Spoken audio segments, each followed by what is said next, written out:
Hello everyone and welcome to the Help Desk YouTube channel. This video is a continuation of the installation of Kyocera NetViewer.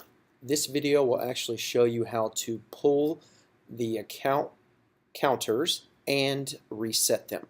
So the first thing that we're going to do is pull the actual numbers. So we're going to go over here to File, and then we're going to select Export, then we're going to select Accounts, and then we're going to select counters.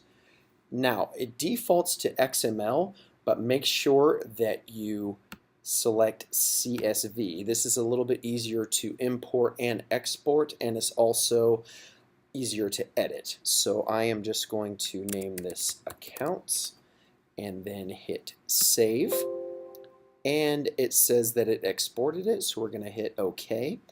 Now it's okay to reset your counters. So we're going to go up to this little icon right here that has where it looks like a little refresh and then a little odometer, and it actually says reset counters. So we're going to go ahead and hit that, and it says, are you sure that you want to reset them? We're going to hit yes, and now everything should be set to 0. So we're going to minimize NetViewer and actually open up our Excel spreadsheet and see how everything is at 0. I hadn't done anything with this particular account. This is just an example, but everything is set to 0. This is where you would see the amount for each account and whether someone is overusing color, or if in the case you are charging people, how much to charge them. So I'm just going to go ahead and close out of this.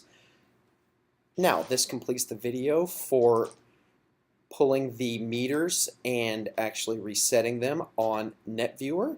As always, thank you for watching the Dex Imaging YouTube channel, and please subscribe.